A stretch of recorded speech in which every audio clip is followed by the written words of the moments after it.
মানুষের জীবন হলো কচু পাতার পানির মতো, এই আছে এই নেই। আসসালামু আলাইকুম, সবাই কেমন আছেন? আশা করি সবাই ভালো আছেন।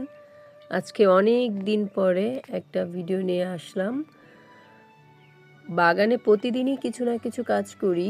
অনেকগুলো ছোট ছোট যে গাছগুলো লাগিয়েছিলাম সেগুলো এখন মাশাআল্লাহ বড় হয়েছে, তাই এই কয়েকদিন টাল দিয়েছি।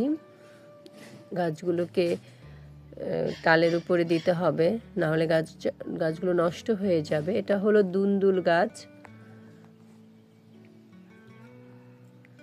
আর এটা করলা গাছ। কোরবানির ঈদে গ্রামের বাড়িতে বেড়াতে গিয়েছিলাম, পরে সেখান থেকে এসে বাগানে অনেক কাজ করতে হয়েছে।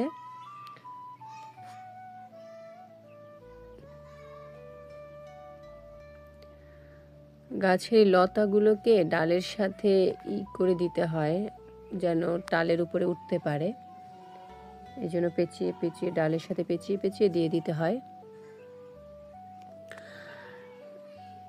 যারা আমার ভিডিও দেখছেন দয়া করে কমেন্ট করবেন, এবং ভিডিও সম্পর্কে আপনাদের কোনো মতামত থাকলে সেটা অবশ্যই আমাকে কমেন্ট বক্সে জানাবেন। দেখেন কি সুন্দর কচু শাক। এই কচু শাকগুলো খেতে কিন্তু অনেক মজা, একটুও গলা চুলকাবে না। আমার ডাঁটা শাকগুলো বৃষ্টিতে নষ্ট হয়ে গেছে, কিছু কয়েকটা আছে মাত্র, এবং এখানে কিছু পাতাগুলোকে পোকায় ধরে গেছে। কোনো মেডিসিন বা কীটনাশক সার কিছুই দেওয়া হয় না, তো যার কারণে একদম অথেন্টিক যতটুকু থাকে, কোনো রকম কীটনাশক সার ব্যবহার করা হয়নি। এই যে বেগুন, অনেকগুলো বেগুন খেয়েছি, তারপর আবার ছোট ছোট কয়েকটা হয়েছে।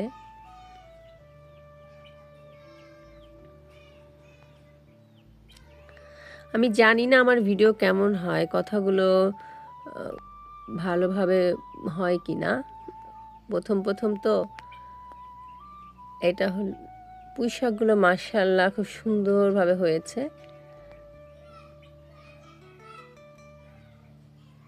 কয়েকবারই পাতা এখান থেকে পাতা নিয়ে আমরা খেয়েছি রান্না করে। গ্রামের পরিবেশে আসলে অথেন্টিক সবজি খাওয়া যায়, এটাই হলো সবচেয়ে বড় ব্যাপার। যে কোনো কীটনাশক সার ছাড়া যেটা খাচ্ছি, অন্তত এতটুকু জেনে খাচ্ছি যেটার মধ্যে কোনো সমস্যা নেই। কিন্তু শহরে থাকা অবস্থায় যাই খেতাম মনে হতো আসলে এটা কি পিওর কি না, এটার মধ্যে কোনো মানে সার বা কীটনাশক ঔষধ আছে কি না। খাবারটা খেতে অতটা তৃপ্তি আসতো না। কিন্তু যা নিজের হাতে নিজের সবজি, বাগানের সবজি খেতে একটা শান্তি লাগে যে না, এটা আমি নিজে হাতে লাগিয়েছি এবং এটার মধ্যে কোনো রকম ঝামেলা নেই।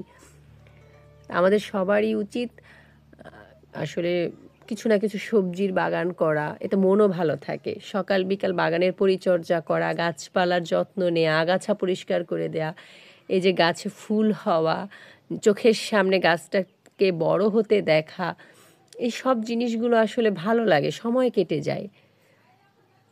অন্যান্য কাজে সময় না ব্যয় করে নিজের বাগানের এই যে সকাল থেকে মানে মাঝে মাঝে এসে বাগানের পরিচর্যা করা, গাছগুলো বড় হয়েছে কিনা, ফুল ফুটেছে কিনা, ফল ধরলো কিনা, এগুলো দেখার মজাই আলাদা।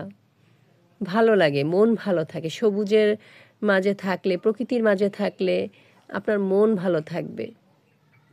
এটা হলো কলমি শাক, ডাঁটাগুলো আরও মোটা মোটা হবে। আসলে এবার বৃষ্টির কারণে, প্রচণ্ড বৃষ্টির কারণে আমার সবজি গাছগুলো নষ্ট হয়ে গেছে। তারপরও মাশাআল্লাহ যতটুকু আছে আলহামদুলিল্লাহ। এটা হলো চিচিঙ্গা, এটা হলো চিচিঙ্গা গাছ।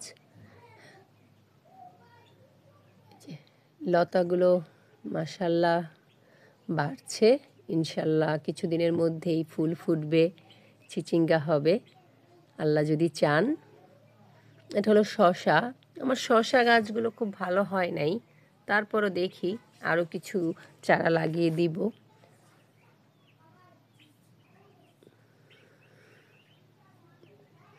যারা আমার ভিডিওটি দেখছেন লাইক, কমেন্ট অ্যান্ড শেয়ার করে দিবেন, এবং যদি আমার চ্যানেলটি সাবস্ক্রাইব করে না থাকেন তাহলে অবশ্যই সাবস্ক্রাইব করে দিবেন।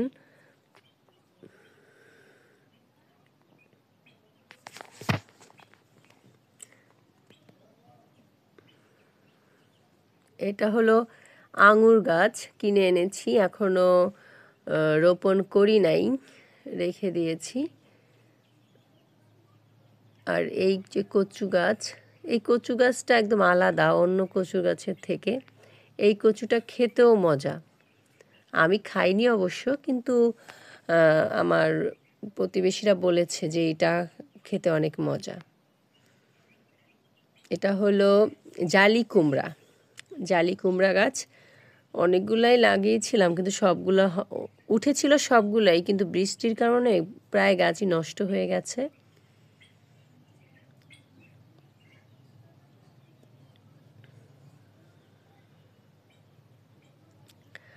আমাদের বাগানে নীল